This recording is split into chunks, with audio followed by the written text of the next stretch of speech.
This episode contains content that may be considered disturbing or offensive to some listeners, including violence and strong language.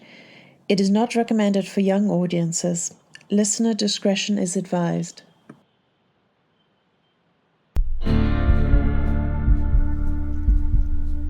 There is a dimension beyond the mundane, a realm where the ordinary twists into the extraordinary, a place where shadows conceal secrets and the unexpected and bizarre lurk around every corner. Welcome to Pulp. I am Catherine Emsley, your host. Each episode I'll bring you a chilling tale about the things we don't notice, but which are very much there, waiting to be discovered. So step into the unknown and let your imagination run wild.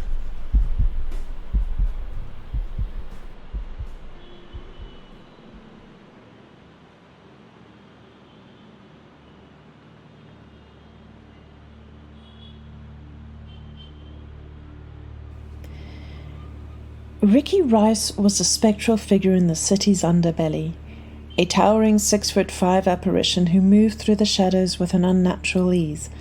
His brown suit, white button-down shirt, and square wire-framed spectacles were a smokescreen, a way to blend in with the crowd, a blur in people's peripheral vision. Ricky had always been good at his job, a knack that seemed to come as naturally to him as breathing.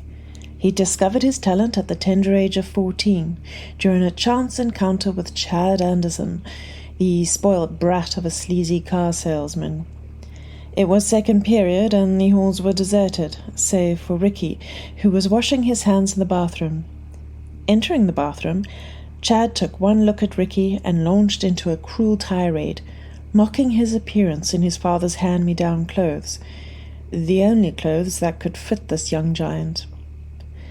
Chad soon learned a lesson that would stay with him for the rest of his life, which, unfortunately, was about 9 seconds long. With a nonchalant flick of his wrist, Ricky pushed Chad slightly harder than expected, sending him tumbling backwards. The spoilt brat's head collided with a porcelain toilet bowl, the impact echoing through the empty bathroom. Chad felt no pain as his skull cracked against the toilet bowl with a sickening, hollow sound that echoed in the small, confined space.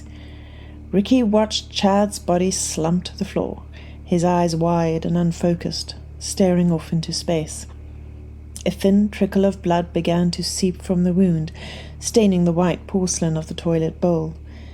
The silence that followed was broken only by a faint drip of water.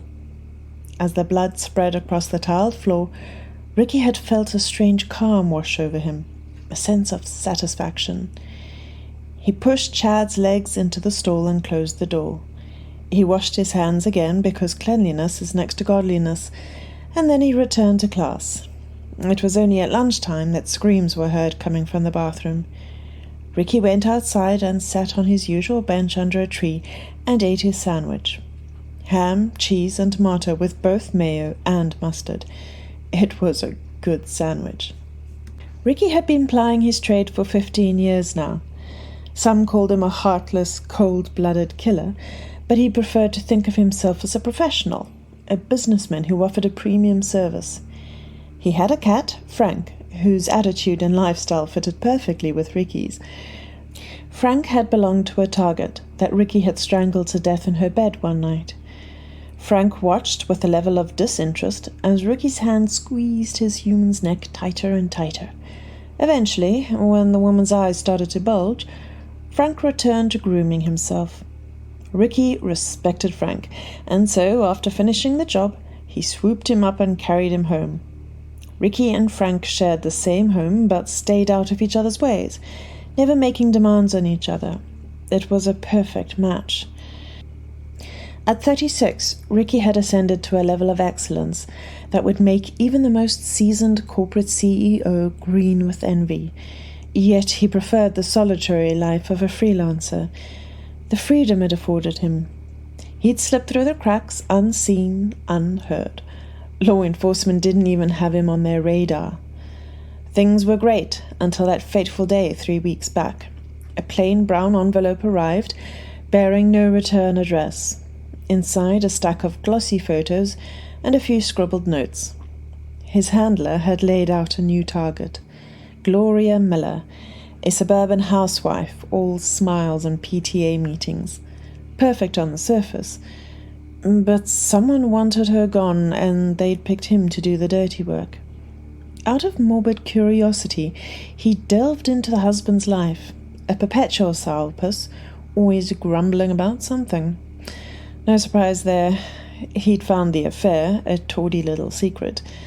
The other woman, a bombshell, the polar opposite of the wholesome Gloria. It was the husband, no doubt. A man driven by lust and greed, willing to sacrifice anything, even his own wife, for a fleeting thrill. Ah, what a shame, Ricky had said to himself. Ricky sat across the street from the corner cafe, watching Gloria sip coffee with a friend. His briefcase, open on his lap, held a Beretta 92 FS, suppressor already in place. He'd adjusted the gun, then closed the case, glancing at his Omega Speedmaster. 12 minutes until the bus.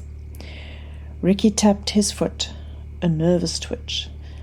This wasn't like the others, the scum he'd dealt with in the past. They deserved it, but Gloria, she was different. Innocent, and a good mother, a devoted wife to a real piece of work. He watched her, laughing with her friend, oblivious of the hellstorm brewing behind her. At least her last moments would be peaceful. A rustle in the bushes startled him. A tiny white rabbit, a picture of innocence, hopped out and sat at his feet and started to groom itself. Ricky watched it, then back to Gloria. "Damn," he muttered, the words barely audible. "Can't kill something so innocent." What's that?" said a soft voice. Ricky jumped, his heart pounding in his chest. He scanned the area, but there was no one in sight. "Hello?" he said, his voice barely a breath. "Hello?" the voice repeated, echoing in his mind. Ricky spun around, searching for the source, but nothing. "I'm losing it," he muttered, sinking back into the bench. It happens," the voice said, a hint of amusement in its tone. Ricky was furious. He couldn't stand up, his height would draw attention. "Who's there?" he demanded, his voice rising. "Well, who wants to know?" the voice replied, a mocking lilt in its tone. Ricky looked down at the rabbit, which had stopped grooming itself, and was now staring at him with an almost human intensity. "Not gonna answer me?" said the rabbit. "The fuck?" Ricky exclaimed, his eyes wide. The rabbit's mouth was moving, its tiny lips forming words. "Oh, don't get all dramatic," the rabbit said. "Never seen a talking rabbit before?" Ricky leaned back, his eyes fixed on the creature. "I'm losing it," he muttered, a cold sweat breaking out on his brow. "Nah, you're fine," said the rabbit. "A little chunky, maybe, but, who isn't these days?" Ricky touched his stomach, self-conscious. "Did a rabbit just call me fat?" he muttered. "I didn't say fat," the rabbit corrected. "Just a little overweight." Ricky's jaw dropped. What the hell was happening? Stroke? Blackout? Hallucination? Am I having a stroke? He asked, his voice trembling.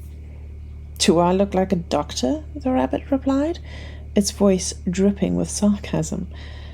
"You're a rabbit," Ricky said, his mind racing. "Well, aren't you a clever one?" the rabbit remarked, settling back on its haunches. "A human who can recognize a rabbit. Now that's a stroke of genius." "Don't give me attitude," Ricky snapped, his patience wearing thin. "I'm not an idiot." "I didn't say you were," the rabbit replied, its voice laced with a hint of smugness. "But you do seem to be having trouble accepting that you're talking to a rabbit." "Rabbits don't talk," Ricky exclaimed, his voice rising. "Ah," the rabbit said, nodding. "Maybe I'm the one who's losing it." Ricky hated this rabbit.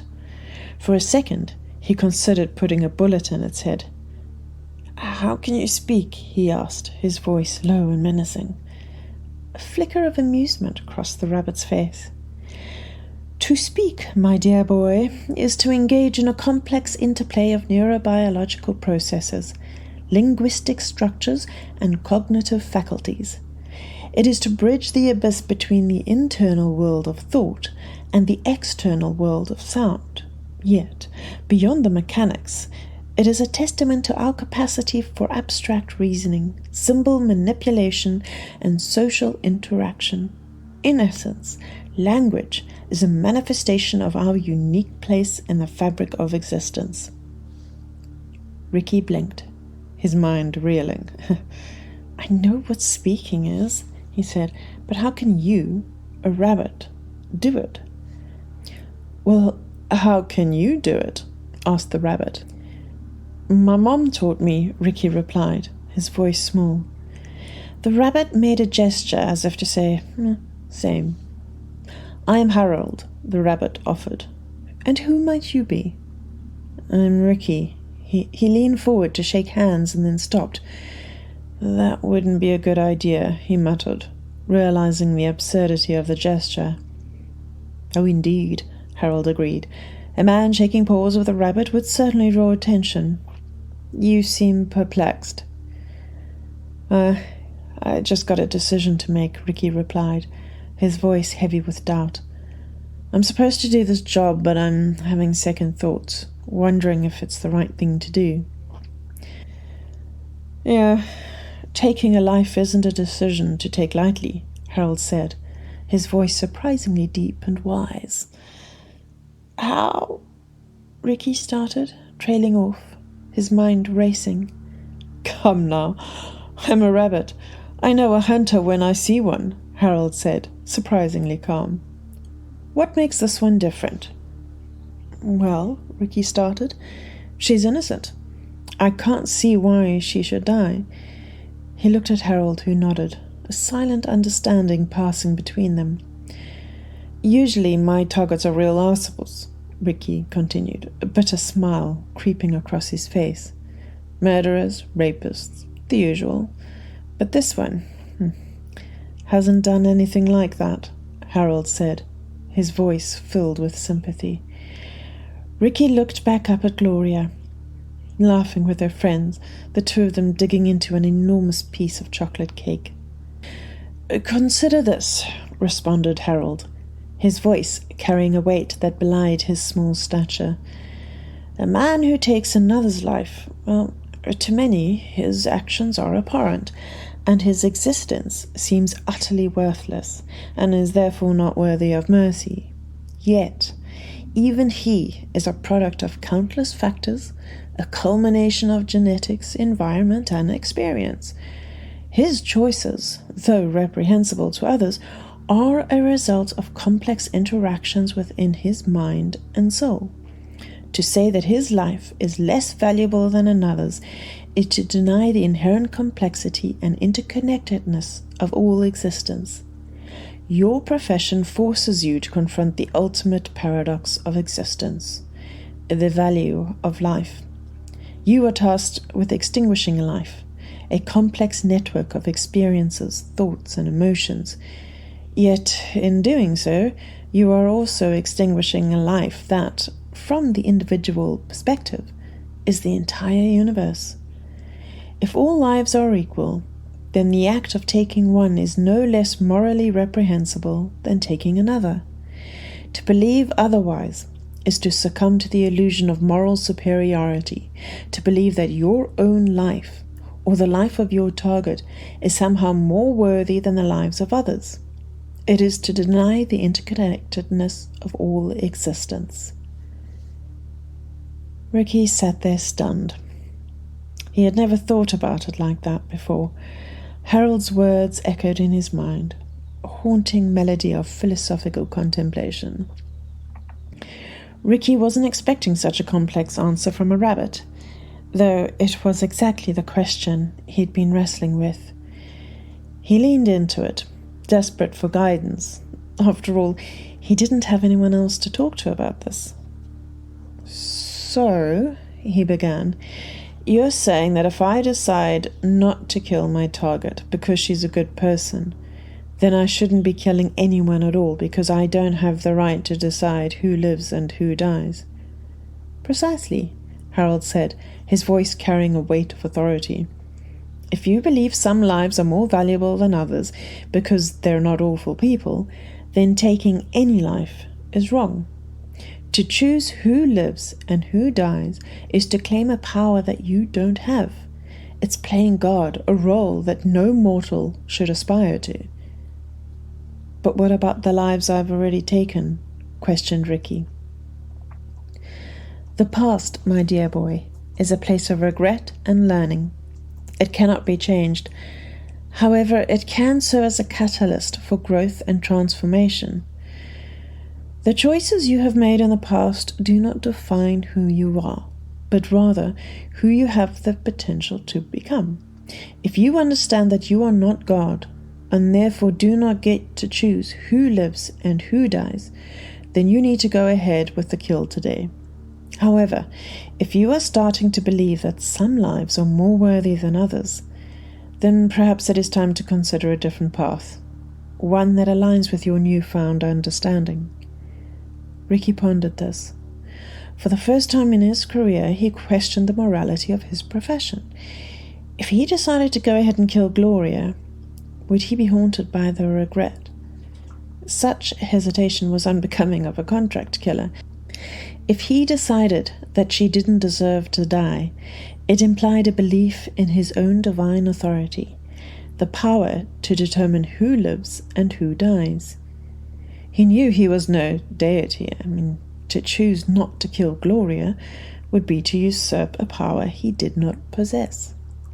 How do I know if I will have regret over this? He asked the rabbit. Ricky, regret is a complex emotion, a product of our mind's attempts to reconcile our actions with our values. Whether or not you will experience regret is impossible to predict. However, it is worth considering the potential consequences of your actions, both for yourself and for those around you. If you believe that taking Gloria's life is morally wrong, then the likelihood of regret increases. I don't really know if I have a moral code, he admitted, his voice barely a whisper. Ever since my first kill when I was 14, it seemed to come so easily to me. I never felt anything. It never bothered me.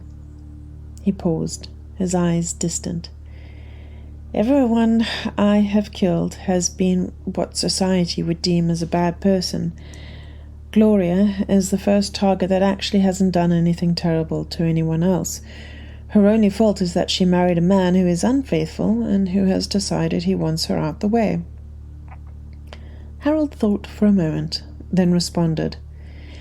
The absence of immediate emotional response does not equate to a lack of moral code. Our moral compass is often deeply ingrained, shaped by our experiences, beliefs, and values. Even if you have not felt remorse for your past actions, it is possible that your subconscious mind is grappling with the moral implications. Consider this.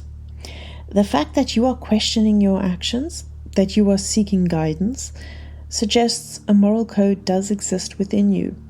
Perhaps it is buried beneath layers of experience and conditioning, but it is there nonetheless. Ricky had never given thought to the moral implications of his actions. He'd always lived by his own code, a code that boiled down to doing his job and moving on without looking back. Now, a woman he'd never met was threatening to upend his existence, and she was entirely unaware of it. So, began Ricky, if I choose not to kill Gloria, then that means that I think of myself as a god, because I am choosing who lives and who dies. But if I do kill her, then I'm admitting to being just a mere mortal, and I'm doing my job, but I will most likely experience regret and have to live with the consequences and the guilt that I will possibly be left with. Harold turned his little body to face Ricky. Correct. Your dilemma is a complex one. To choose not to kill Gloria is to assert a moral authority, to claim a power that in reality does not exist.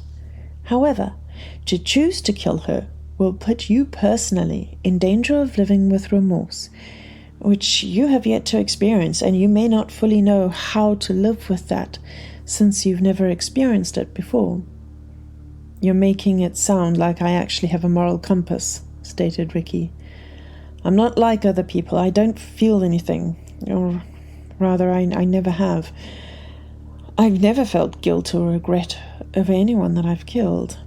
This is the first time that I'm feeling hesitation. He watched Gloria, her laughter infectious. There was something about her that sparked a different pattern of thoughts in him, something he neither understood nor liked. Your hesitation to kill Gloria, said the rabbit, is intriguing. Could it be that your feelings for her have clouded your judgment? Perhaps you have developed a fondness for her, a connection that goes beyond your professional obligations. Ricky looked down at the rabbit, surprised by the accusation. Feelings? I don't have feelings for her. He didn't sound sure as he shuffled in his seat. Are you certain, Ricky? Sometimes our emotions can be subtle, disguised by the demands of our daily lives. Perhaps you have developed a fondness for her that you were unaware of. It is not uncommon for individuals to form attachments to those they spend time with, even if they are unaware of it. Have you only watched her, or have you spoken to her? Asked Harold. Ricky hadn't spoken to her. He never approaches his targets. It's always best that they never see him. The risks were always too high. Perhaps, said the rabbit, you should consider speaking to her. Ricky pondered the rabbit's suggestion, to speak to Gloria. Despite his talent at ending lives without feeling, he'd actually never approached a woman just to talk. The thought made him nervous. I mean, sure, he'd had sex, he wasn't completely dead inside, but it was always paid for, a transactional exchange with no emotional investment. He'd never considered talking to a woman with the sole purpose of getting to know her. Ricky, your hesitation to speak to Gloria is a sign that perhaps your feelings for her run deeper than you realize. It is natural to want to connect with others, to share experiences and emotions.